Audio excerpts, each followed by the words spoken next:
स्वागत है आप सभी लोगों का हमारे YouTube channel star GS hub में। हम लोग अपने इस चैनल के माध्यम से इन्वायरमेंट विषय पे बातचीत कर रहे थे और इन्वायरमेंट में हम आज इन्वायरमेंट की बहुत ही महत्वपूर्ण टॉपिक पे बातचीत करने वाला हूँ। आज जो हम लोगों की बातचीत चलने वाली है वो चलने वाली है पारिस्थितिकी तंत्र यानी इकोसिस्टम के बारे में। तो हम आपको इकोसिस्टम से रिलेटेड बताते हैं। ये चैप्टर बहुत ही महत्वपूर्ण भूमिका निभाता है। इस चैप्टर को तोड़ के हम लोग कुछ खंडों में डिवाइड करेंगे और उसके हिसाब से अगर अपने पढ़ाई को आगे बढ़ाएंगे तो हमें लग रहा है कि इस चैप्टर से रिलेटेड हम लोग बहुत अच्छे से बहुत ही गहनता के साथ अध्ययन कर लेंगे और एग्जाम में मिले सवालों का जवाब आप बहुत ही आसानी से दे सकते हैं। तो मैं आपको बताता हूँ इस चैप्टर से रिलेटेड हम लोगों को पढ़ाई कैसे करना है। तो चैप्टर का नाम जैसा कि आप देख रहे हैं हमने लिखा है इकोसिस्टम यानी कि पारिस्थितिकी तंत्र के बारे में। तो सबसे पहले तो इसमें हम लोगों को ये जानना पड़ेगा कि ये पारिस्थितिकी जो तंत्र है, पारिस्थितिकी तंत्र के बारे में हम लोग जानेंगे। तंत्र क्या है या क्या है यानी कि इसके परिभाषा के बारे में जानेंगे हम लोग। फिर इसके बाद हम लोग ये देखेंगे कि इसके घटक क्या है, इसके घटक क्या है, घटक क्या है मतलब कौन कौन से इसके घटक इसके बारे में बताएंगे यानी कि दो पार्ट में बताएंगे, एक बायोटिक कंपोनेंट्स और एक एबायोटिक कंपोनेंट। एक जैविक घटक हम लोग पढ़ेंगे और एक अजैविक घटक के बारे में पढ़ेंगे। इसके अलावा इसमें हम लोग ये पढ़ेंगे कि पारिस्थितिकी तंत्र में मिलने वाले संबंध कौन कौन से हैं यानी कि इसमें मिलने वाले संबंध क्या है, इसमें मिलने वाले संबंध कौन से हैं, संबंध कौन है। ठीक, इसके बाद हम लोग ये देखेंगे इस चैप्टर से रिलेटेड इस संबंध में हम लोग जैसे सहजीवी के बारे में पढ़ेंगे कि सहजीवी क्या होते हैं, सहभोजी क्या होते हैं, फिर प्रतिस्पर्धा क्या होती है, असहभोजी क्या होते हैं। ऐसे करके कुछ इसमें हम लोग प्लस माइनस को कैसे क्रिएट करके पढ़ेंगे, अच्छे से इसमें समझ के हम लोग पढ़ेंगे। इसके बाद अगर हम लोग देखते हैं तो अगला जो हम लोग पढ़ेंगे इसमें वो ये पढ़ेंगे कि जो जलीय पारिस्थितिकी तंत्र वो आजकल बहुत ज्यादा मुद्दे में चल रहा है। जलीय पारिस्थितिकी तंत्र का विनाश बहुत ज्यादा होता जा रहा है। तो हम लोग अगला ये चैप्टर पढ़ेंगे कि जलीय पारिस्थितिकी तंत्र का विनाश क्यों, इसके बारे में हम लोग जानेंगे इसके बारे में। और इसके बाद हम लोग कुछ प्रमुख शब्दावली से रिलेटेड पढ़ेंगे। प्रमुख शब्दावली पढ़ेंगे। इस प्रमुख शब्दावली में हम लोग क्या पढ़ेंगे, जैसे खाद्य जाल क्या होता है, खाद्य श्रृंखला क्या होती है, फूड चेन जो होता है, खाद्य श्रृंखला क्या होती है, इसके बारे में पढ़ेंगे हम लोग। 10% ऊर्जा का नियम क्या कहता है, 10% ऊर्जा का नियम क्या कहता है, इसके बारे में हम लोग देखेंगे। 10% ऊर्जा का नियम हम लोग देखेंगे, नियम के बारे में देखेंगे। 10% ऊर्जा का नियम देखेंगे, नियम।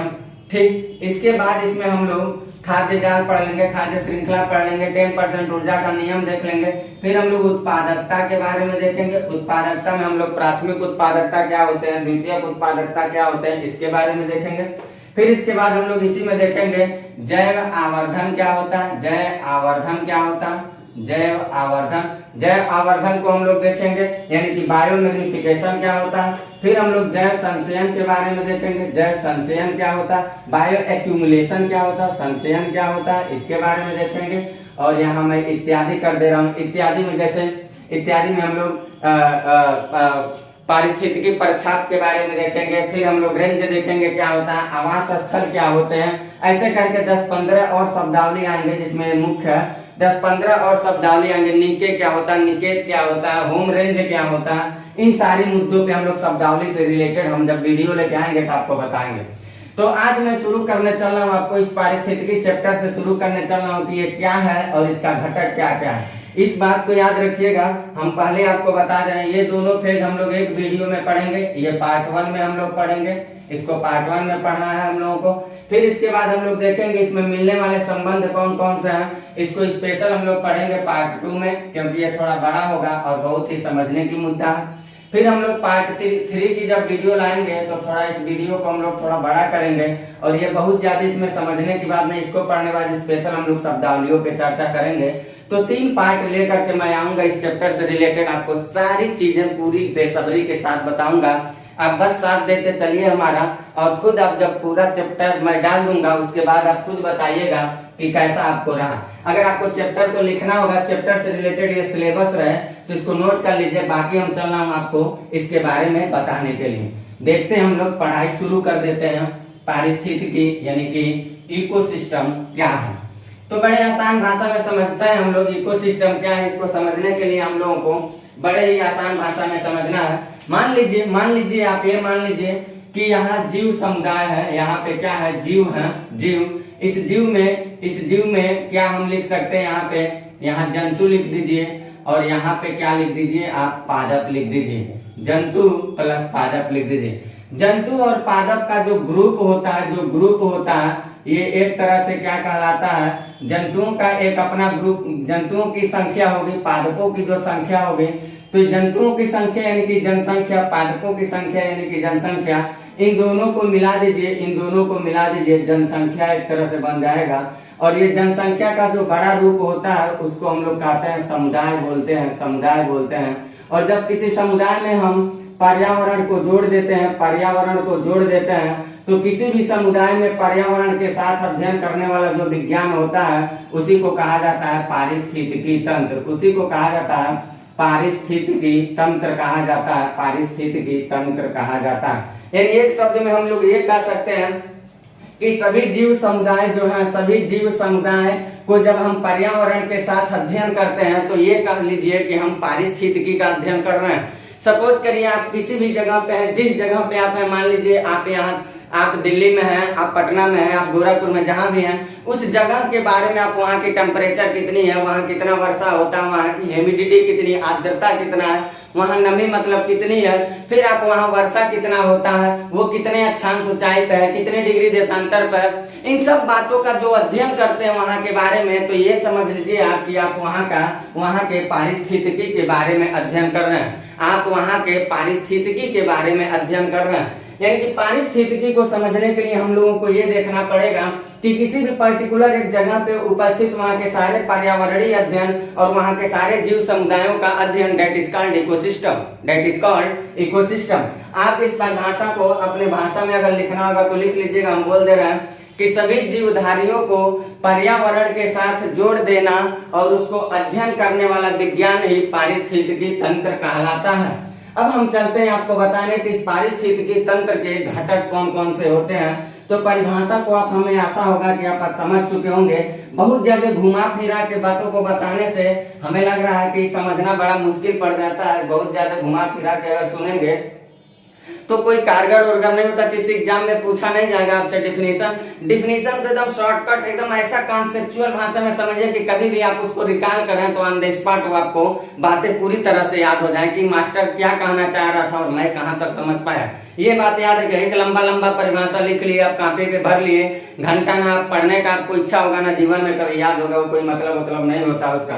अब हम लोग चलते हैं इसमें अपने मुद्दे को शुरू करने, पारिस्थितिकी तंत्र के घटक के बारे में देखते हैं सारी बातचीत। तो हम हेडिंग डाल देते हैं पारिस्थितिकी तंत्र के घटक कौन कौन से हैं। घटक, ये जो पारिस्थितिकी तंत्र के घटक होते हैं ये जनरली 2 तरह से होते हैं। इसको जरा हम लोग समझते हैं। तो यहाँ मैं क्या करता हूँ, लिख देता हूँ घटक समझने के लिए। अभी हम लोग इसको अलग से पढ़ लेते हैं घटक, और एक कॉलम इधर बना लेते हैं और एक कॉलम इधर बना लेते हैं। जो ये पारिस्थितिकी तंत्र के घटक होते हैं ये 2 तरह के घटक होते हैं। एक घटक जो होता है इसको हम लोग कहते हैं जैविक घटक। एक को क्या कहते हैं, जैविक घटक बोलते हैं। जैविक घटक मतलब इसको हम लोग हिंदी इंग्लिश में कह सकते हैं बायोटिक कंपोनेंट्स। और दूसरा जो होता है इसको हम लोग कहते हैं अजैविक घटक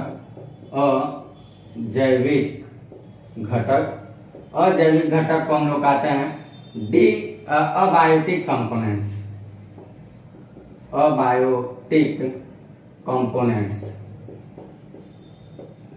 ठीक, यानी कि जो पारिस्थितिकी तंत्र के घटक होते हैं ये दो तरह के दिखाई दे रहे हैं, ये एक जैविक घटक और एक अजैविक घटक। ये जो जैविक घटक होता है, जो जैविक घटक होता है, जनरली इस जैविक घटक में हम लोग क्या अध्ययन करते हैं? तो जो जैविक घटक होता है इसमें हम लोग जंतु प्लस पादप के बारे में, जंतु प्लस पौधों का अध्ययन इसमें करते हैं, पौधों का अध्ययन करते हैं, यानी कि जितने जीव जंतु हुए उनको और प्लस पौधों का अध्ययन यहाँ किया जाता है।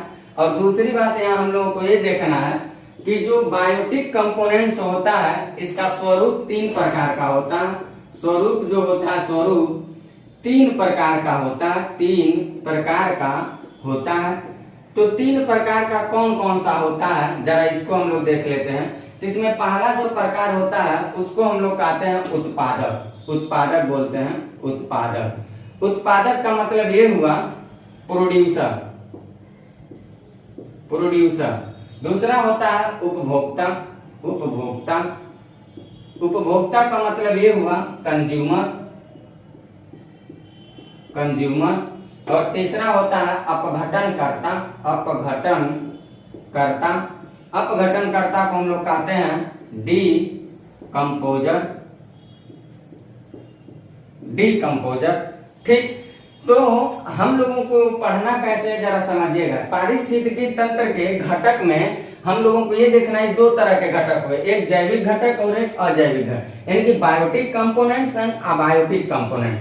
बायोटिक कंपोनेंट्स में जंतु और पौधों का अध्ययन किया जाएगा और इसके स्वरूप को तीन प्रकार से हम लोग बांट देंगे, एक उत्पादक, एक उपभोक्ता और एक अपघटनकर्ता के रूप में बांट देंगे। अब रहा बात अजैविक घटक का, तो जो अजैविक घटक होता है, इस अजैविक घटक के स्वरूप जो होते हैं ये भी तीन तरह के दिखते हैं कुछ, ये भी हम लोगों को कुछ तीन तरह के दिखते हैं। कौन कौन से तीन तरह के दिखते हैं? एक दिखता है कार्बनिक तत्व, इसमें आते हैं कार्बनिक पदार्थ को हम लोग पढ़ेंगे, कार्बनिक पदार्थों के बारे में पढ़ेंगे। ठीक, दूसरा जो हम लोग पढ़ेंगे अकार्बनिक पदार्थों के बारे में पढ़ेंगे, अकार्बनिक पदार्थ के बारे में पढ़ेंगे।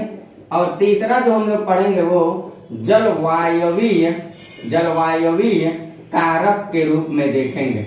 यानी कि ये तीन फैक्टर्स जो होते हैं ये अबायोटिक कंपोनेंट्स के अंग होते हैं। तीन फैक्टर्स जो होते हैं वो अबायोटिक कंपोनेंट्स के क्या होते हैं? अंग होते हैं। तो हम लोग पारिस्थितिकी तंत्र के परिभाषा को देखा और घटक को लिखा है। घटक में अब हम लोग क्या करेंगे, पहले जैविक घटक के उत्पादन यानी कि उत्पादक यानी कि प्रोड्यूसर को देखा जाएगा, फिर कंज्यूमर को देखा जाएगा और उसके बाद डीकंपोजर को देखा जाएगा। जब ये पढ़ लिया जाएगा तब हम लोग कार्बनिक पदार्थ क्या होते हैं, अकार्बनिक पदार्थ क्या होते हैं और जलवायवीय कारक क्या होता है जो अजैविक घटक से रिलेटेड है, इसको हम लोग पढ़ेंगे। आप बात को समझ पा रहे हैं कि नहीं समझ पा रहे हैं, जरा बताइएगा कमेंट करके कि अभी तक मैंने जो कहा उतनी बात को आप समझ पा रहे हैं कि नहीं समझ पा रहे हैं। अब आपके हिसाब से हमें क्या पढ़ाना चाहिए, जैसा कि मैंने समझाया है उसके हिसाब से हमें उत्पादक के बारे में बातचीत करना चाहिए। पहले हम लोग जैविक घटक में उत्पादक पढ़ने चल रहे हैं, तो ये बात आप याद रखिएगा, हम लोग चल रहे हैं उत्पादक के बारे में बातचीत करने। इस चार्ट को आप बना सकते हैं, इसको आप बना लीजिए और हम लोग चलते हैं क्या पढ़ेंगे। अब हम लोग पढ़ेंगे उत्पादक के बारे में, क्या होता है प्रोड्यूसर, इसको देख लेते हैं एक एक करके। ऐसे हम लोग सारी बातों को पढ़ लेते हैं तो हमारा ये वाला हेडिंग कवर हो जाएगा। तो देखते हैं हम लोग उत्पादक क्या होता है। यहाँ हेडिंग डाल लेते हैं उत्पादक, उत्पादक या इसको हम लोग क्या कहेंगे प्रोड्यूसर। उत्पादक क्या होता है, जरा प्राकृतिक बातों को हम लोग देखते हैं, इन्वायरमेंटल एरिया से जोड़ जोड़ के जरा देखते हैं क्या होता है। इस उत्पादक में ऐसे जीव जंतुओं को समाहित किया जाता है जो जीव जंतु अपने शरीर के पोषक तत्वों की पूर्ति करने के लिए किसी दूसरे जीव जंतु पे आश्रित नहीं होते हैं, बल्कि वो अपने पोषक तत्वों को अपने लिए खुद स्वयं एनर्जी उत्पन्न करने की ताकत रखते हैं। ऐसे जितने जीव आते हैं उन समस्त जीवों को हम लोग प्रोड्यूसर कहते हैं, उन समस्त जीवों को हम लोग उत्पादक कहते हैं। तो अभी हमने क्या कहा, अभी हमने ये कहा कि ऐसे जीव, परिभाषा लिख सकते हैं यहाँ पे, ऐसे जीव जो स्वयं अपने भोजन का निर्माण कर लेते हैं और इसके लिए वे किसी दूसरे जीव पर आश्रित नहीं होते हैं, जीव पर आश्रित नहीं होते हैं, ठीक नहीं होते हैं। तो ऐसे जितने जीव होंगे उनको हम लोग क्या कहेंगे? प्रोड्यूसर कहेंगे। तो ऐसे जितने जीव होते हैं यानी कि स्वयं ऊर्जा उत्पन्न करने की ये ताकत रखते हैं, किसी दूसरे जीव को इनकी आवश्यकता नहीं होती है। ऐसे जितने सारे जीव होते होंगे प्रकृति में, वो सारे जीव तब ऊर्जा पाते कहां से होंगे? जब जीव को नहीं ले रहे हैं। तो जाहिर सी बात है, ये जीव करते क्या हैं? सूर्य से आने वाली ऊर्जा को, सूर्य से आने वाली प्रकाश को ये कंज्यूम करते होंगे और वहीं से कुछ अपने भोजन को बनाने की ये ताकत रखते होंगे। लेकिन सवाल ये बन जाता है कि जब पृथ्वी का निर्माण हुआ, सूर्य का अगर ये प्रकाश लेते होंगे तो इसके लिए इन लोगों को O2 की आवश्यकता पड़ती होगी। लेकिन जब पृथ्वी का निर्माण हुआ तो उस समय धरातल पे तो ऑक्सीजन गैस था नहीं, और ऑक्सीजन गैस जब था नहीं तो ऑक्सीजन गैस को देने का काम साइनोबैक्टीरिया, हरा नीला शैवाल जिसको साइनोबैक्टीरिया हम लोग कहते हैं, उन्होंने उसी से ऑक्सीजन सबसे पहले आया। तो आखिर वो जीव अपने भोजन को कैसे बनाया होगा? तो जरा बातों को समझिएगा, बातों को आपको समझना है ये कि ये जीव जो होते हैं, अगला तीर बना लीजिएगा, अगली तीर जो है उसमें हम लोग लिखेंगे ये जीव जो होते हैं, ये जीव करते क्या होंगे? ये जीव पृथ्वी पे मिलने वाले जितने सारे ऐसे जीव होते होंगे, ये अपने भोजन को या दो मेथड से पूरा करते होंगे। या तो वो जीव रासायनिक संश्लेषण क्रिया करते होंगे, या तो वो जीव प्रकाश संश्लेषण क्रिया करते होंगे। क्या होता है रासायनिक संश्लेषण क्रिया? तो आप याद रखिएगा, जब पृथ्वी पर O2 की अनुपस्थिति थी, O2 गैस नहीं था जब पृथ्वी पर, उस समय ये जीव क्या करते थे? रासायनिक संश्लेषण क्रिया के द्वारा ये अपने भोज्य पदार्थों का निर्माण किया करते थे। आगे चल के जब हरा नीला शैवाल जो साइनोबैक्टीरिया हमने बताया, जीव पृथ्वी पे सबसे पहले ऑक्सीजन उत्पन्न करने वाला वही जीव था। जब हरा नीला शैवाल द्वारा ऑक्सीजन की उपस्थिति होना शुरू हो गई, तब ये क्या हुआ? तब इसमें आने वाले जो उत्पादक श्रेणी के जीव थे, वो अपने भोज्य पदार्थ को बनाने के लिए रसायन संश्लेषण प्रक्रिया नहीं बल्कि प्रकाश संश्लेषण प्रक्रिया के माध्यम से वो अपने भोज्य पदार्थ को बनाना शुरू कर दिए।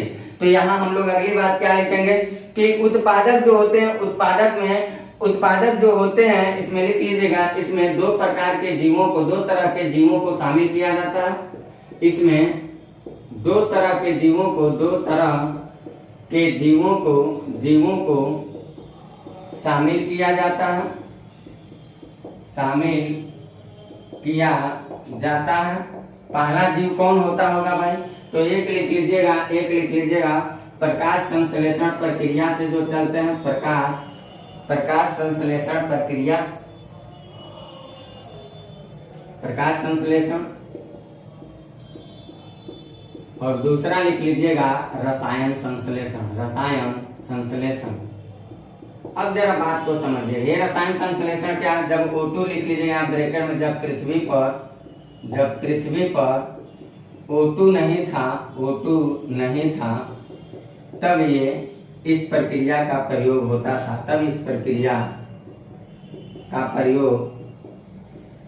होता था।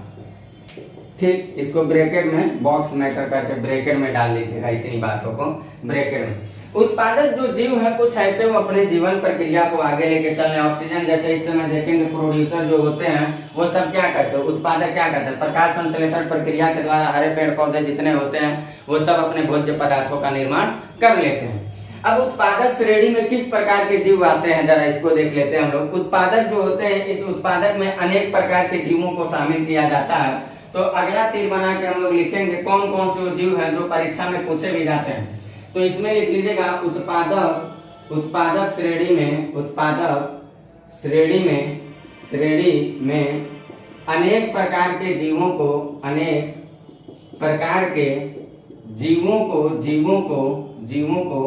शामिल किया जाता है। किया जाता है। किसको किसको शामिल किया जाता है भाई, तो उनका नाम लिख लीजिएगा। जैसे हरे पेड़ पौधे हुए, जैसे क्या लिखेंगे, हरे हरे हरे पेड़ पौधे। जैसे में क्या लिख सकते हैं, हरा नीला शैवाल। यही हरा नीला शैवाल है जो पृथ्वी पे सबसे पहले ऑक्सीजन को पैदा करने वाला है। पृथ्वी पे सबसे पहले ऑक्सीजन देने का काम कौन किया था, हरा नीला शैवाल किया था, जिसको हम लोग एक भाषा में कहते हैं साइनोबैक्टीरिया धरातल पे मिलने वाला पहला ऐसा जीव था जो धरातल पे सबसे पहले ऑक्सीजन को पैदा करने का जिम्मेदार माना जाता है। इतनी बातों को आप याद रखिएगा। इसके बाद अगर देखा जाए तीसरे नंबर पे देखा जाए तो इसमें शैवाल भी सब आ जाते हैं, जितने सारे शैवाल होते हैं। इसके अलावा देखा जाए तो इसमें डायटम्स भी आ जाते हैं। डायटम्स क्या होते हैं भाई, जरा इसको समझ लीजिएगा। डायटम्स इसी में आते हैं। डायटम्स लिख लीजिएगा, यहाँ डायटम्स लिख लीजिएगा। डायटम्स का जो यूज होता है, बहुत सूक्ष्म जीव होते हैं। जब समुद्री परितंत्रों में किसी जीव की मृत्यु हो गई, उसको हमें पता लगाना है, तो इसी डायटम्स सूक्ष्म जीव का सहारा लेकर के हम उन जीवों के बारे में अध्ययन करते हैं, पता लगाते हैं कि वो जीव की जिसकी मृत्यु हुई है उसके गहराई के बारे में, इनके बारे में हम लोग जानते हैं डायटम्स के बारे में। तो डायटम्स क्या होंगे, याद रखिएगा, ये सूक्ष्म जीव होते हैं और मृत्यु हुए जीवों के बारे में क्या करते हैं, इनसे हम लोग पता लगाते हैं। इसके लिए ये सबसे ज्यादा प्रमुख जीव माने जाते हैं। तो आपको मैंने उत्पादक श्रेणी से रिलेटेड ये बातें बताया। उत्पादक पारिस्थितिकी तंत्र में आने वाला जो उत्पादक श्रेणी में है उससे रिलेटेड मैंने इतनी सारी बातों को बताया, लेकिन अभी ये कंप्लीट नहीं हुआ है। इससे हम लोगों को ये देखना है, एक बात ये देखना है, वो क्या देखना है, जरा उसको भी हम लोग देख लेते हैं। यहाँ पे उसको अपने नोटबुक में आप इसी के आगे बात बढ़ाते चलिएगा। वो ये देखना है, जो ये उत्पादक है, ये उत्पादक आज उत्पादक के रूप में नहीं है। ये उत्पादक को आज हम लोग उत्पादक नहीं कहते हैं। आज के भाषा में हम लोग इनको परावर्तक जीव कहते हैं। परावर्तक यानी कि ट्रांसड्यूसर ये जीव माने जाते हैं। ऐसा क्यों माना जाता है, क्योंकि ये होते क्या है, ये ऊर्जा को लेते हैं, प्रकाश की ऊर्जा को, तो ये खत्म नहीं करते हैं, बल्कि उसकी प्रकाश की ऊर्जा को लिए तो एक रूप से दूसरे रूप में बदल के हमारे इन्वायरमेंट को दे देते हैं। यानी कि ऊर्जा का ही रूपांतरण कर रहे हैं, इसीलिए इनको परावर्तक भी माना जाता है, परावर्तक भी कहा जाता है। ऊर्जा को खत्म किया भी नहीं जा सकता है। जब फिजिक्स पढ़ेंगे हम लोग वहां देखेंगे law of the transformation of the energy के बारे में पढ़ेंगे हम लोग, तो देखेंगे ऊर्जा का स्थानांतरण किया जाता है, एक रूप से दूसरे रूप में परिवर्तन किया जाता है, न कि ऊर्जा को समाप्त किया जाता है, न ही ऊर्जा को बनाया जाता है। ऐसा कुछ नहीं होता है। तो ये जीव जो होते हैं ये कर क्या रहे हैं भाई, ये प्रकाश संश्लेषण, प्रकाश ऊर्जा को चुपचाप रासायनिक ऊर्जा में क्या कर रहे हैं, कन्वर्ट कर दे रहे हैं। और जब प्रकाश ऊर्जा को ये रासायनिक ऊर्जा में कन्वर्ट कर दे रहे हैं ये जीव, तो इन जीवों को हम लोग कहते हैं, आधुनिक समय में इन जीवों को हम लोग परावर्तक जीव मानते हैं। यानी कि लिखेंगे ये जीव वर्तमान में परावर्तक कहलाते हैं।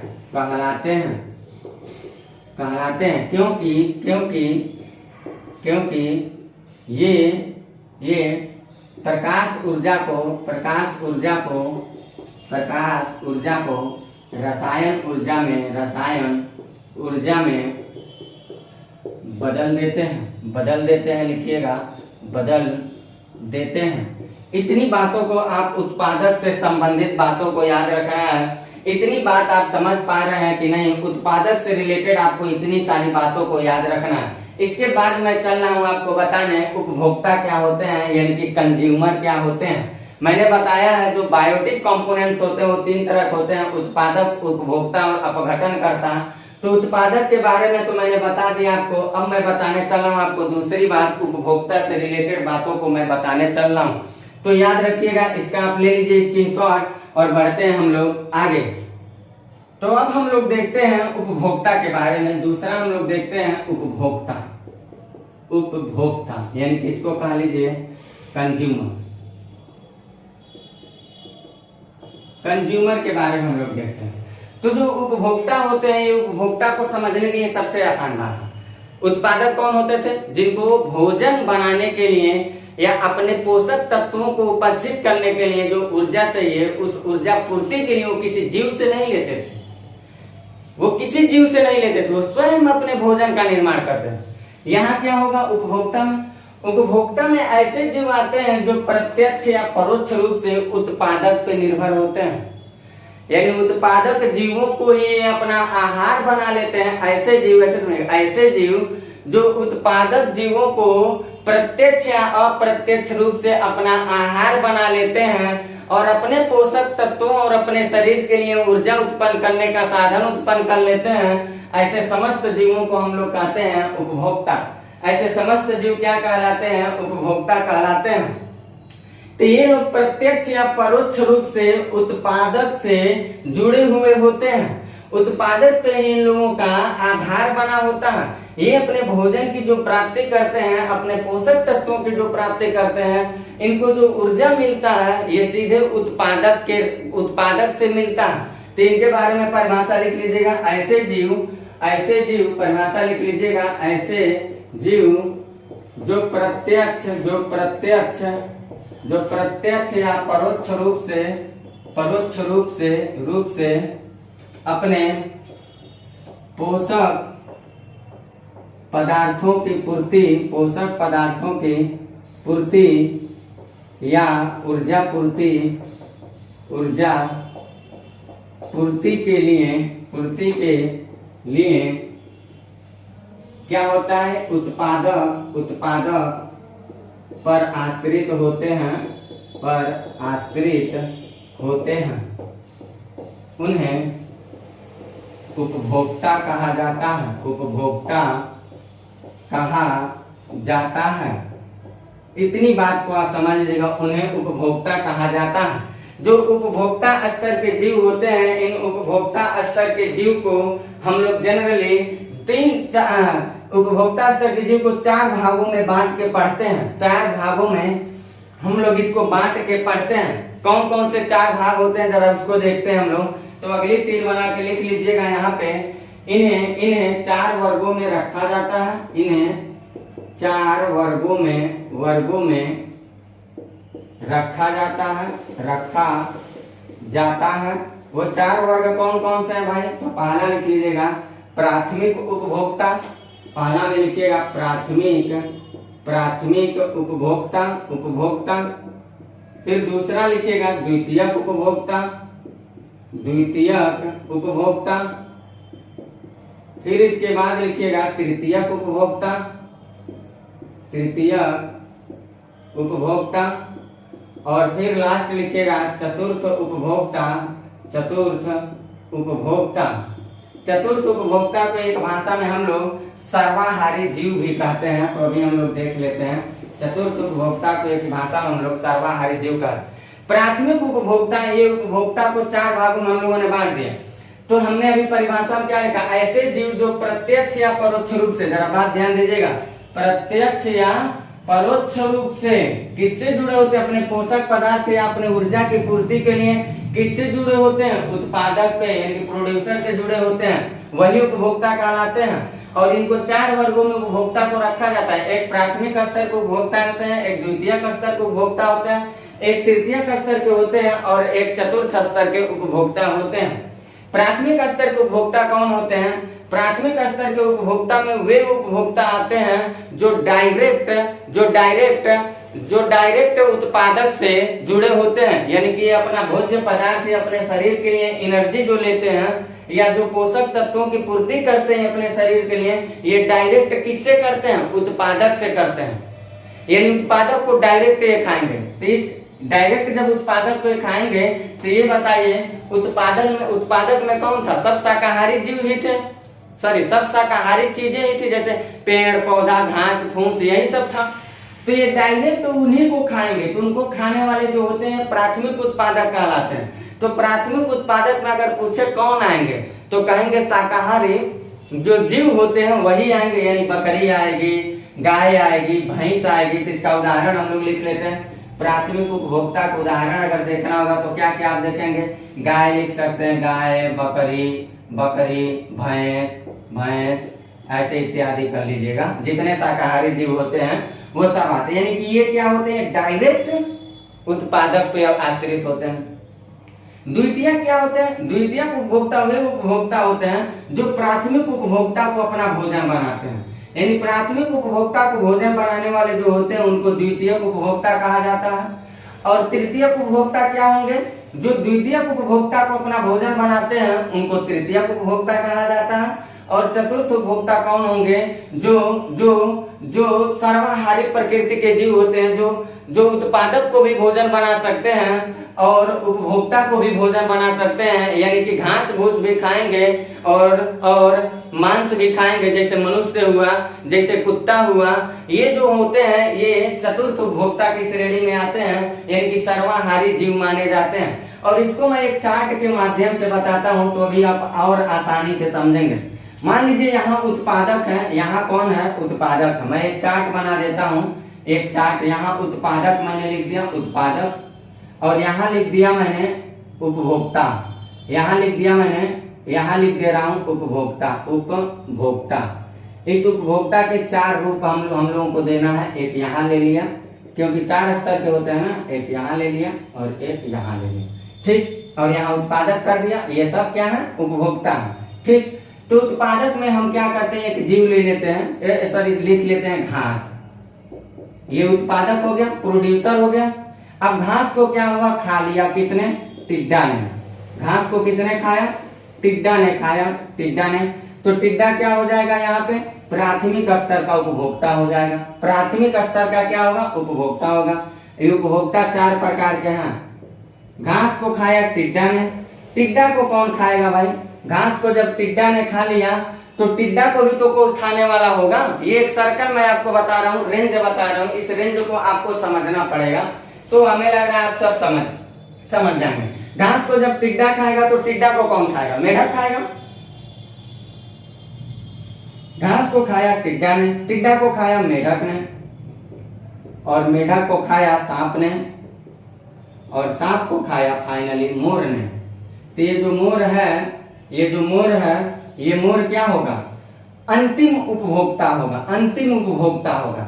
अंतिम उपभोक्ता का मतलब ये हुआ कि ये अब किसी को अपना ऊर्जा नहीं दे रहा है, फाइनली हो गया, ये इसकी ताकत यहीं खत्म हो गई। यानी घास क्या हो गया, उत्पादक हो गया।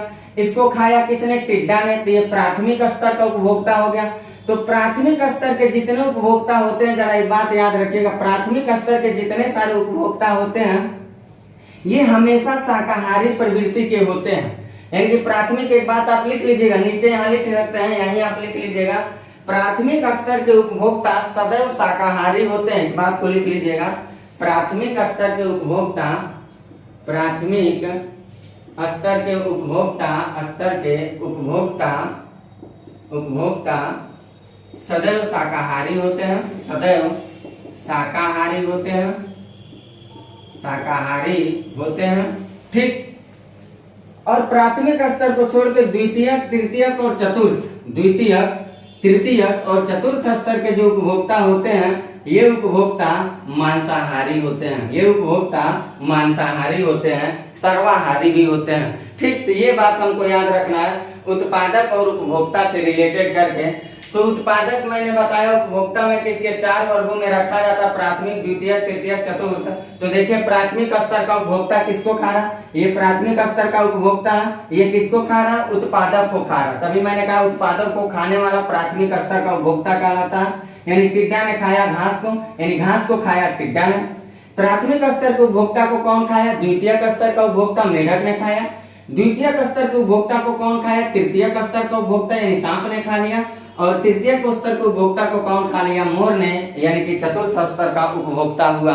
तो इतनी बात को आप समझ पा रहे हैं कि नहीं समझ पा रहे हैं, उपभोक्ता से रिलेटेड आप इतनी बातों को समझ पा रहे हैं कि नहीं समझ पा रहे हैं। अब एक चीज इसमें और आपको याद रखना है, एक बात ये याद रखना है कि प्राथमिक स्तर का उपभोक्ता क्या होता है, तो कहिएगा शाकाहारी होता है। और एक बात पूछता है कि सर्वोच्च उपभोक्ता किसको कहा जाता है, तो जो सर्वोच्च उपभोक्ता होता है वो फाइनल वाला होता है, यानी कि चतुर्थ उपभोक्ता को सर्वोच्च उपभोक्ता कहा जाता है। तो यहाँ पे लिख लीजिएगा, एक लाइन और लिख के आप लिख लीजिएगा, यहाँ पे चतुर्थ उपभोक्ता को सर्वोच्च उपभोक्ता कहा जाता है, चतुर्थ उपभोक्ता को, चतुर्थ उपभोक्ता को, या यहाँ पे जगह नहीं है तो यहाँ मैं कर देता, ऊपर कहीं यहाँ लिख लीजिएगा, यहाँ मैं लिख दे रहा हूँ, उसी तीर को यहाँ लिख दे रहा हूँ, लिख लीजिएगा आप लोग। चतुर्थ उपभोक्ता को, चतुर्थ उपभोक्ता को सर्वोच्च उपभोक्ता कहा जाता है। यानी ये अपना ऊर्जा किसी को नहीं दे रहा, सर्वोच्च उपभोक्ता कहा जाता है। यानी कि अब ये मर जाएगा, सड़ जाएगा और डीकम्पोज हो जाएगा। ठीक, इतनी बात को आप समझ पा रहे हैं कि नहीं समझ पा रहे हैं? अब एक बात ये देखना, हम लोग जरा बात को एक गौर से समझिए। एक बात और देखना, प्रत्यक्ष और परोक्ष रूप से आश्रित जो थे पोषक पदार्थों को लेने वाले जीव, वो क्या कहलाते थे? वो क्या कहला रहे हैं? उपभोक्ता कहला रहे हैं। तो ये तो डायरेक्ट प्रत्यक्ष रूप से निर्भर है उत्पादक पे, और ये सब कैसे हैं? इनडायरेक्ट रूप से निर्भर है, क्योंकि उत्पादक को खाया ये उपभोक्ता ने, और जब उपभोक्ता को खाया द्वितीयक उपभोक्ता, तो ये द्वितीयक उपभोक्ता इनडायरेक्टली रूप से किसको खा रहा? उत्पादक को ही तो खा रहा, डायरेक्ट इसको खा रहा, लेकिन इसके अंदर क्या है? ये है। तो ये बात याद रखिएगा, प्रत्यक्ष और अप्रत्यक्ष जो शब्द में घेरा था, इसको मैंने बताने की कोशिश किया। ठीक, इसके बाद इसमें एक चीज और हम लोगों को देखना है कि जो आधुनिक पर्यावरण पारिस्थितिकी तंत्र चल रहा है, इसमें शाकाहारी जो जीव होते हैं, उन शाकाहारी जीवों को द्वितीयक उत्पादक माना जाता है। प्राथमिक उत्पादक कौन है? प्राथमिक उत्पादक तो प्रकृति ने जो बना दिया है वही है, जो ऑलरेडी प्रकृति ने बनाया है वही है प्राथमिक उत्पादक। जैसे घास फूस जो हुआ ये हो गए। लेकिन जो शाकाहारी जीव होते हैं, ये शाकाहारी जीव को द्वितीयक उत्पादक माना जाता है।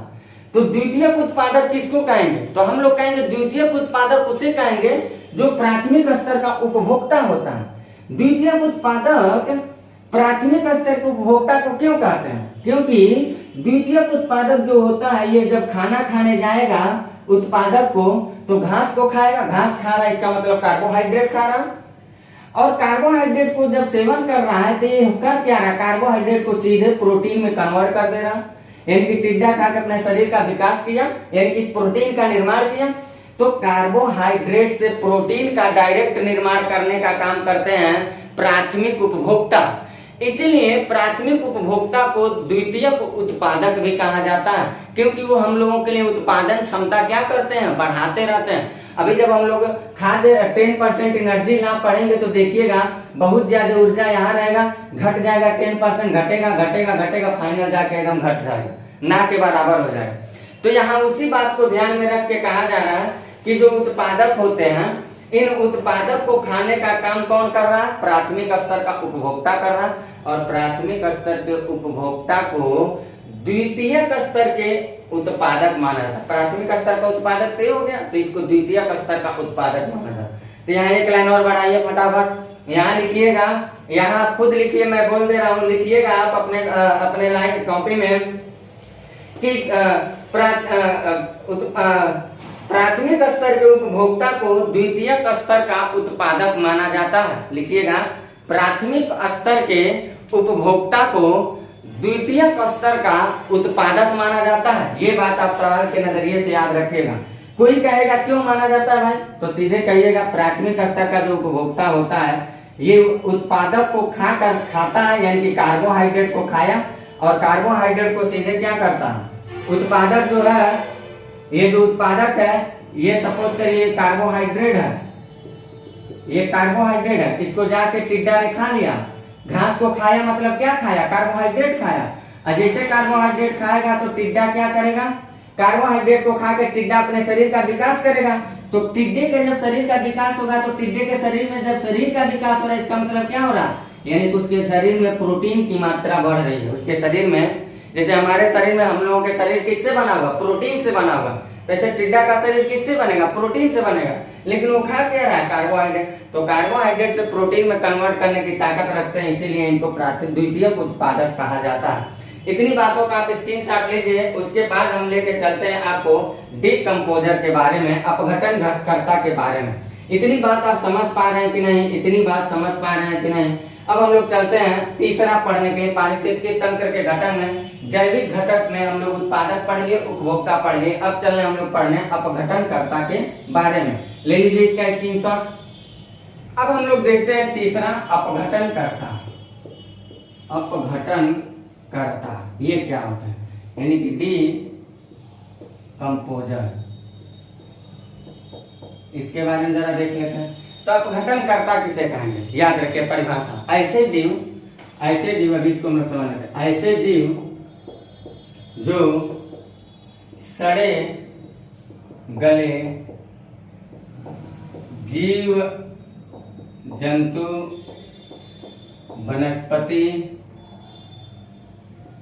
वनस्पति इत्यादि को अपना भोजन बनाते हैं, इत्यादि को अपना भोजन बनाते हैं, वे जीव अपघटन करता कहलाते हैं, वे जीव अपघटन करता कहलाते हैं। फिर इसमें दूसरी बात ये लिखिएगा, उदाहरण के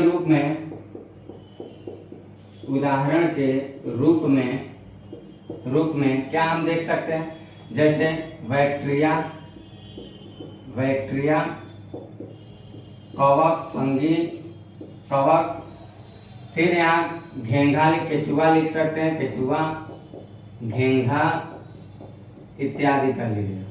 और इसमें एक बात और लिख लीजिएगा, अभी मैं समझा रहा हूं, अपघटन कर्ता में जो यूपीएससी जैसे एग्जाम का सवाल भी बन चुका, अपघटन कर्ता में अपघटन कर्ता में वायरस को शामिल नहीं किया जाता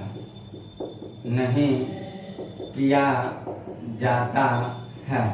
ठीक, तो अपघटन कर्ता किसको कहेंगे, तो प्रकृति के द्वारा बने हुए ऐसे जीव जंतु जो अपने भोज्य पदार्थों को, सड़े हुए जीव जंतु, पेड़ पौधे, वनस्पतियों को अपना भोजन या अपने एनर्जी का साधन उत्पन्न करते हैं, ऐसे समस्त जीव क्या कहलाते हैं, अपघटन कर्ता कहलाते हैं, डीकंपोजर कहलाते हैं।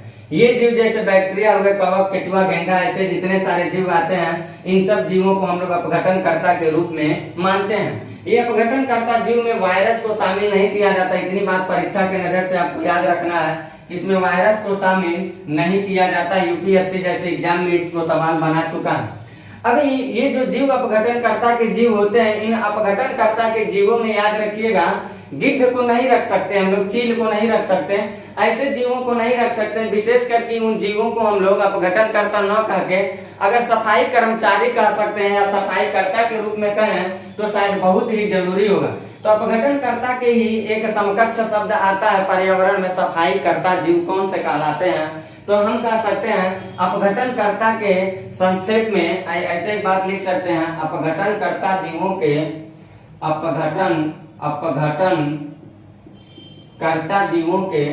कर्ता जीवों के समान ही सफाई कर्ता जीव होते हैं, सफाई कर्ता जीव होते हैं, जिसके उदाहरण हैं,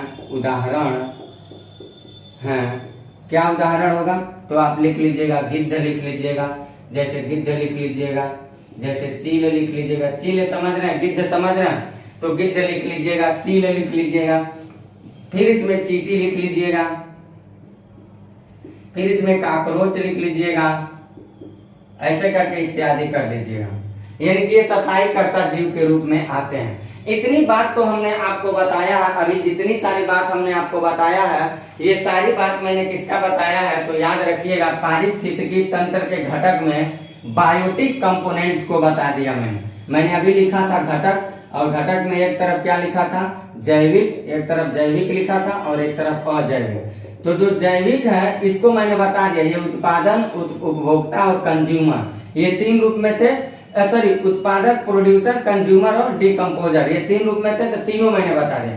अब मैं अजैविक अबायोटिक कंपोनेंट्स के बारे में चल रहा हूँ आपसे बातचीत करने।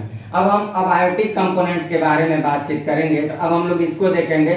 इसमें मैंने बताया कार्बनिक तत्व होंगे, अकार्बनिक होंगे और जलवायु कारक होंगे।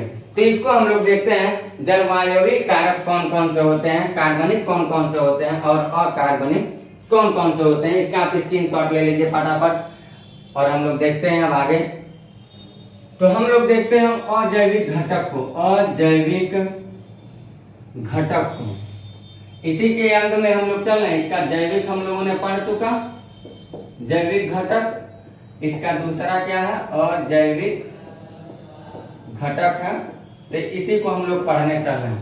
अजैविक घटक को क्या करते हैं हम लोग, पहले तो ये देख लेते हैं इस अजैविक घटक में समाहित क्या क्या किया जाता है, पहले ये देख लेते हैं। तो जो अजैविक घटक होते हैं इसमें विशेष करके प्राकृतिक तत्व जैसे तापमान हुआ, तापमान हुआ, जैसे वर्षा हुआ, वर्षा हुआ, जैसे वायु हुआ, वायु हुआ, जैसे आर्द्रता हुआ, तापमान हुआ, वर्षा हुआ, आयु हुआ, आर्द्रता हुआ, अक्षांश देशांतर रेखाएं हुई, अक्षांश देशांतर रेखाएं हुई, रेखाएं हुई। इसके अलावा हम लोग ये कह सकते हैं इसमें मृदा हुआ, मृदा लिख सकते हैं, मृदा हुआ इत्यादि कर लीजिएगा।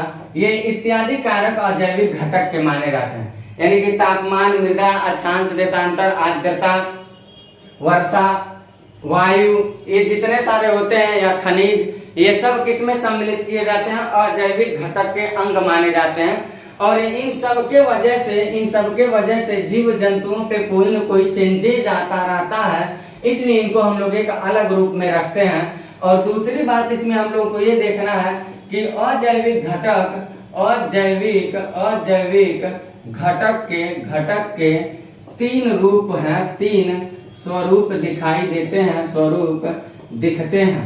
तीन स्वरूप इसके कौन कौन दिखते हैं, तो एक हम लोग इसमें लिखेंगे अकार्बनिक घटक, एक लिखेंगे कार्बनिक घटक और एक लिखेंगे जलवायु घटक। तो यहाँ लिख लीजिएगा कार्बनिक घटक, कार्बनिक घटक, और यहाँ लिख लीजिएगा अकार्बनिक घटक, अकार्बनिक घटक, और यहाँ लिख लीजिएगा वायवीय कारक। ठीक, अब एक एक को हम लोग पढ़ते समझते निकल लेते हैं। जो कार्बनिक घटक होता है, इस कार्बनिक घटक में मुख्य रूप से लवण, गैस और जल, इनको सम्मिलित किया जाता है। क्या क्या इसमें सम्मिलित किया जाता है, इसमें विशेष करके लवण सम्मिलित होगा, लवण। ठीक, उसके बाद इसमें गैस को सम्मिलित किया जाएगा और जल को सम्मिलित किया जाएगा। ये तीन चीज सम्मिलित किए जाते हैं। लवण में जैसे क्या क्या सम्मिलित किया जा सकता है, जैसे मिनरल्स जितने सारे होंगे उन सबको हम इसी में सम्मिलित किए जाते हैं, यानी कि फास्फोरस हुआ, फास्फोरस हुआ, गंधक हुआ, ऐसे करके हम लोग, यहाँ जगह नहीं है तो हम बोल रहे हैं, आप लिखते रहिएगा। फास्फोरस हुआ, गंधक हुआ, यहाँ लिख लीजिएगा लोहा हुआ, लोहा हुआ, या हम इसको इरेज कर देते हैं, बाद में इसको लिख लेंगे। लोहा हुआ, आप ऐसे लिखते चलेगा, फास्फोरस हुआ, गंधक हुआ, लोहा हुआ। और इसके अलावा इसमें हम लोग क्या क्या लिख सकते हैं, और जरा उसको देख लीजिएगा। तो जितने सारे मिनरल्स आते हैं, सोडियम, पोटेशियम, सबके सब इसी में लिख दीजिएगा। सोडियम हुआ, सोडियम, पोटेशियम के लिख दीजिएगा, ऐसे इत्यादि कर दीजिए। तो ये सारे लवण इसमें शामिल किए जाएंगे। और कार्बनिक में फिर गैस, जो मैंने लिखा था लवण के बाद मैंने लिखा था गैस। तो गैस में आप लोग सुनते होंगे जलवायु परिवर्तन के लिए कभी कार्बन डाइऑक्साइड चक्र चलता है, कभी ऑक्सीजन चक्र चलता है, कभी नाइट्रोजन चक्र चलता है। तो यहाँ वही लिख देंगे हम लोग, ऑक्सीजन, कार्बन डाइऑक्साइड, नाइट्रोजन। तो ऑक्सीजन चक्र चलता है, कार्बन डाइऑक्साइड चक्र चलता है, नाइट्रोजन चक्र चलता है। तो ये कार्बनिक घटक के ये भी एक अंग माने जाते हैं। और तीसरा क्या है, तीसरा जल है। तो जल को तो आप साधारण सी भाषा में समझ ही ले रहे हैं। तो कार्बनिक तत्व इन तीन घटकों से सम्मिलित होते हैं। अजैविक घटक जो होते हैं, इसके स्वरूप जो दिखता है वो कार्बनिक दिखता है, अकार्बनिक और जलवायु कारक। तो कार्बनिक में कौन क्या क्या क्या होंगे, लवण होंगे, गैस, जल। लवण में जैसे फास्फोरस, गंधक, लोहा, सोडियम, पोटेशियम इत्यादि कर लीजिए। और गैस में कार्बन डाइऑक्साइड, ऑक्सीजन और नाइट्रोजन, ऐसे कर लीजिए। और इनका चक्र चलता रहता, ऑक्सीजन चक्र चलेगा, कार्बन डाइऑक्साइड चक्र चलेगा, नाइट्रोजन चक्र चलता। अकार्बनिक तत्व क्या होते हैं, अब इसको हम लोग देख लेते हैं। तो जो अकार्बनिक तत्व होते हैं इसमें विशेष करके क्या क्या सम्मिलित होते हैं। अकार्बनिक जितने सारे घटक होते हैं इसमें हम लोग याद रखिएगा, इसमें भोजन के मुख्य अवयव को शामिल किया जाता है। भोजन के मुख्य अवयव को शामिल किया जाता है। भोजन का मुख्य अवयव क्या होता है, शामिल किया जाता है।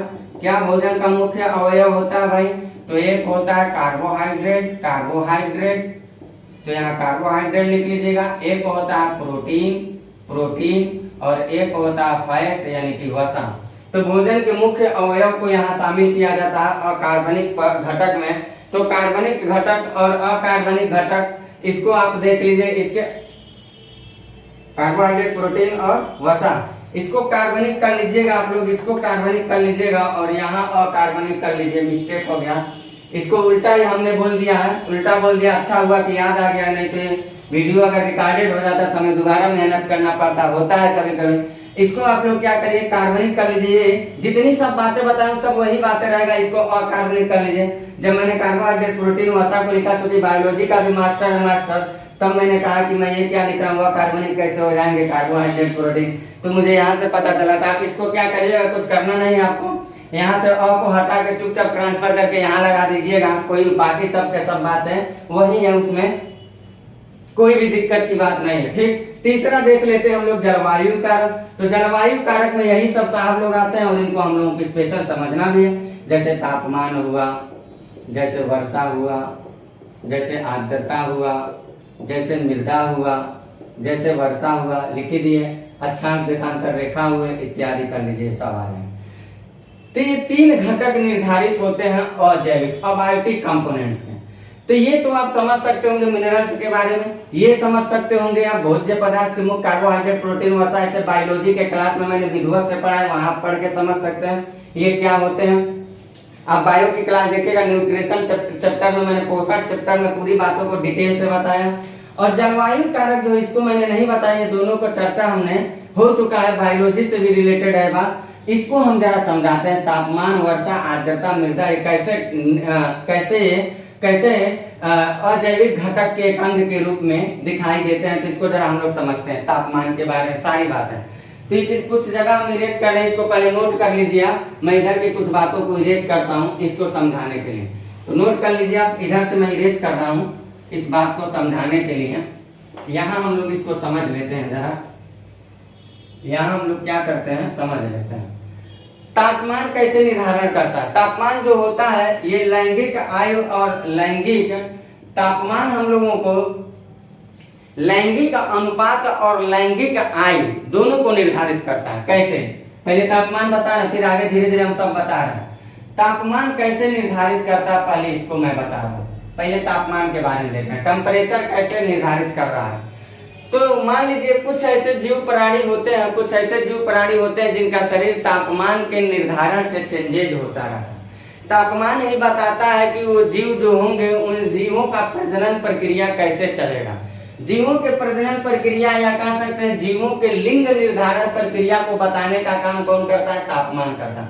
कुछ ऐसे जीव हैं, वो जीव जैसे क्या है, जैसे मान लीजिए यहाँ पे सांप और मगरमच्छ इसके सबसे सटीक उदाहरण माने जाते हैं। तो एग्जाम्पल में हम लोग क्या लिख सकते हैं? सांप प्लस और प्लस मगरमच्छ। मान लीजिए यहाँ पे एक मगरमच्छ है, यहाँ मगरमच्छ का अंडा है, ऐसे मान लीजिए अंडा है मगरमच्छ का। यहाँ मान लीजिए ये सब अंडा है, ये क्या है? ये सब मगरमच्छ का अंडा है। ठीक, अब ये जो मगरमच्छ का सब अंडा है, इस मगरमच्छ के अंडा पे हम लोगों को करना क्या है? चुपचाप हम लोगों को क्या करना है? दो काम करना है। एक काम तो ये करना है, तापमान इस मगरमच्छ के अंडा पे तापमान को बढ़ा देना है। और एक काम क्या करना है, इसी अंडे पे तापमान को घटा देना है। जब तापमान को बढ़ाएंगे, तापमान को घटाएंगे, तो मगरमच्छ के अंडे से जो प्रजनन तंत्र प्रक्रिया द्वारा जो बच्चा पैदा होने वाला है, जब तापमान इसका बढ़ जाएगा तो ये हर हाल में मगरमच्छ का जो बच्चा पैदा होगा वो मादा बच्चा पैदा होगा। और तापमान को जब गिरा देंगे तो हर हाल में बच्चा क्या पैदा होगा? पुरुष पैदा होगा, यानी कि सॉरी यहाँ मादा हो गया ना, तो यहाँ नर पैदा होगा। ठीक, तो नर पैदा हो रहा है तापमान के गिरने पर और मादा पैदा हो रहा है तापमान को ज्यादा बढ़ा देने पर। ये मगरमच्छ का मैंने अंडा लिया, इस अंडे पे तापमान को बढ़ाया तो मादा पैदा हुआ, इस अंडे पे तापमान को गिराया तो नर पैदा हो गया। तो आप बताइए हमें, तापमान जो है वो लिंग निर्धारण के प्रक्रिया पे काम कर रहा है कि नहीं कर रहा है? तो तापमान जो होता है बहुत सारे जीव जंतुओं के लिंग निर्धारण प्रक्रिया पे क्या करता है? अपना भूमिका निभाता है। इसके अलावा देखा जाए तो तापमान जो होता है उष्णकटिबंधीय जोन में पड़ने वाले जो जितने सारे लोग होते हैं, उष्णकटिबंधीय मतलब यहाँ मैं बता देता, यहाँ मान लीजिए पृथ्वी है, ये 0 डिग्री अक्षांश रेखा है, ये 23.5 डिग्री कर्क रेखा है, ये 23.5 डिग्री मकर रेखा है। तो ये 23.5 डिग्री कर्क 23.5 डिग्री मकर के बीच की जो जोन होती है, इस जोन को हम लोग बोलते हैं उष्णकटिबंधीय जोन, उष्णकटिबंधीय जोन बोलते हैं, उष्णकटिबंधीय जोन बोलते हैं। तो यहाँ पे टेम्परेचर ज्यादा रहता है। जब टेम्परेचर यहाँ ज्यादा रहेगा तो शरीर से रेडिएशन भी क्या होगा, ज्यादा होगा। जब शरीर से रेडिएशन ज्यादा होगा तो यहाँ जितने सारे जीव जंतु मिलेंगे, उन जीव जंतुओं के शरीर से जब ऊर्जा बार बार रेडिएट हो रही है तो वो सब पतले होंगे, दुबले होंगे, हल्के होंगे। तो यहाँ के जो जीव जंतु होते हैं वो दुबले पतले मिलते हैं, यहाँ के जो जीव जंतु होते हैं वो छोटे होंगे, हल्का होंगे, दुबला होंगे, पतला होंगे। लेकिन यहाँ जो होता है ध्रुवीय जो क्षेत्र होते हैं, ये ध्रुवीय क्षेत्र बहुत ही ठंडे क्षेत्र होते हैं। ठंडे क्षेत्रों में रेडिएशन बहुत धीमे धीमे होता है। धीमे धीमे होने के नाते उनके शरीर में ऊर्जा ज्यादा भरा रहता है। तो जब ऊर्जा ज्यादा भरा रहेगा भाई, तो इन लोगों का शरीर भारी रहेगा, लंबा होगा, बड़े होंगे, मोटे होंगे। तो इसलिए अभी मान लीजिए गर्मी के महीना, ठंडी के महीना ऐसे समझिएगा। ठंडी के महीना में आप देखिएगा आपका शरीर थोड़ा गोला गोला गोल मटोल हो जाता होगा, आप अपने आप को थोड़ा हेल्दी समझते होंगे। क्यों?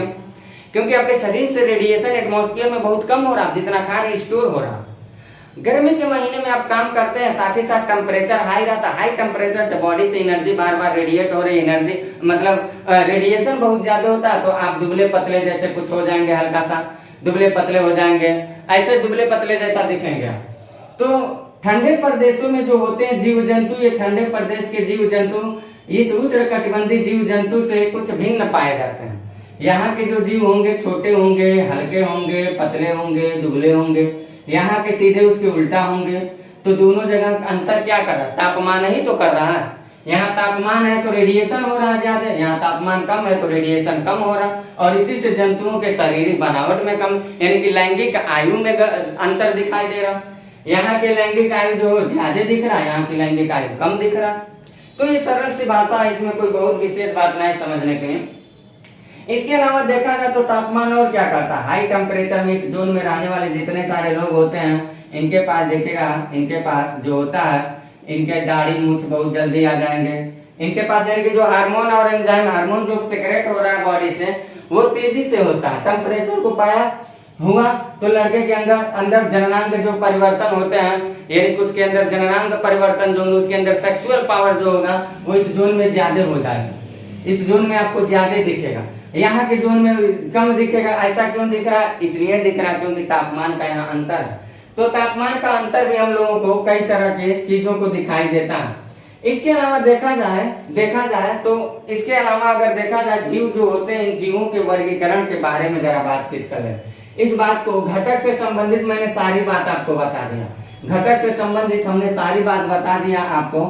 अब मैं आपको ये बताने चल रहा हूँ कि जो जीव होते हैं उन जीवों का वर्गीकरण जरा करते हैं। जीवों का वर्गीकरण कितने रूपों में दिखाई देता है, इसको जरा हम लोग देखते हैं। तो अगली बात हम लोग देखते हैं जीवों का वर्गीकरण क्या है। तो जो जीव होते हैं, जीवों का वर्गीकरण, ये जो जीव होते हैं जनरली दो तरह से होते हैं। एक जीव को कहा जाता है समतापी और एक को कहा जाता है विषमतापी। एक समतापी जीव होता है, एक विषमतापी जीव होता है। क्या होते हैं समतापी, क्या होते हैं विषमतापी, जरा इसको देख लेते हैं। यानी कि जो जीव तापमान के अनुसार नहीं बदलता है उसको कहा जाता है समतापी जीव।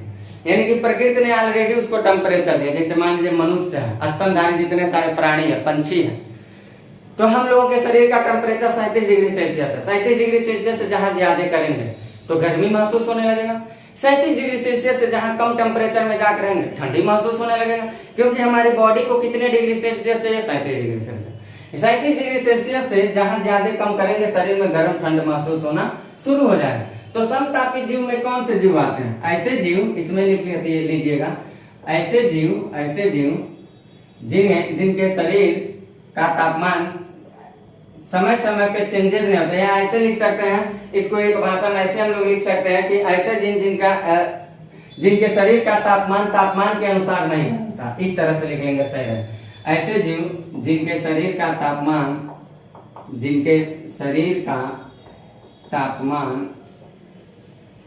तापमान के अनुसार नहीं बदलता, तापमान के अनुसार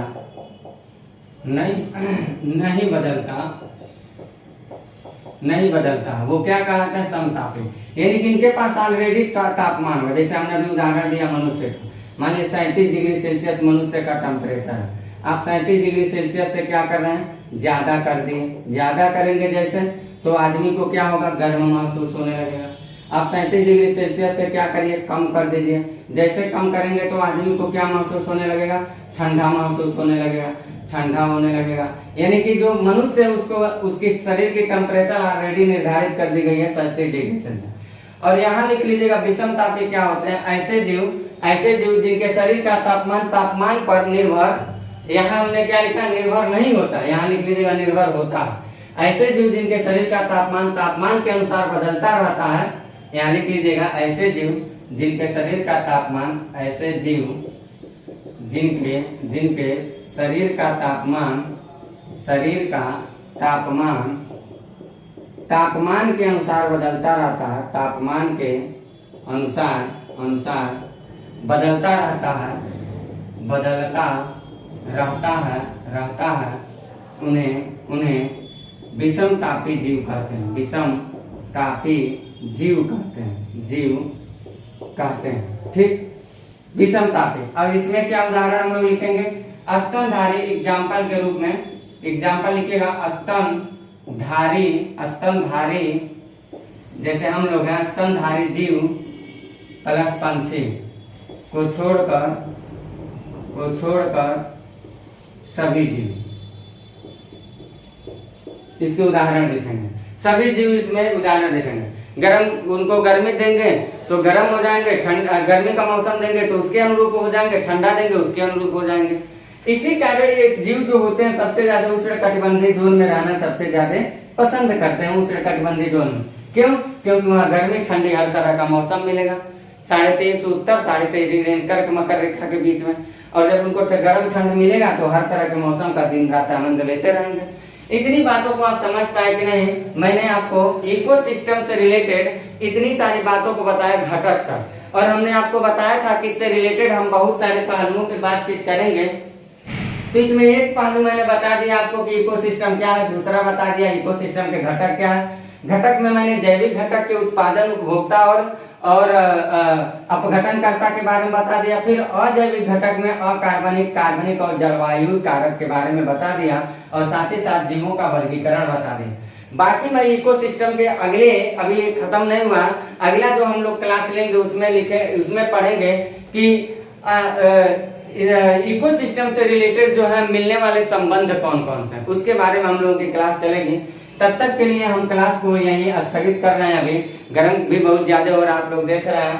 तो अभी लेता हूं मैं आप लोगों से इजाजत, और मिलते हैं हम अगली क्लास में अगले वीडियो के साथ। इकोसिस्टम का 3 वीडियो मैं लेके आऊंगा, तब एक क्लास हुआ 2, और जब पूरा पढ़ लीजिएगा, हो सकता है समझने में समस्या है, जब पूरा पढ़ लीजिएगा तीनों वीडियो, उसके बाद निर्धारित करिएगा कि मास्टर कैसा पढ़ाया, उसके बाद निर्धारित करिएगा। हो सकता है आप कुछ और सोचते हो, मैं किसी और अंदाज में आपको लेकर चलता हूँ। तो आप तीनों क्लास को जैसे मैं डालता हूँ, तीनों क्लास करने के बाद ही निर्धारित करिएगा, और उसके बाद बताइएगा कि कितने सारे सवाल आपके नहीं मिल रहे हैं। फिर हमसे आप कमेंट बॉक्स में कमेंट करिए। तो ठीक है, मिलते हैं हम अगली वीडियो में। लेता हूँ आपसे इजाजत। Bye, best of luck.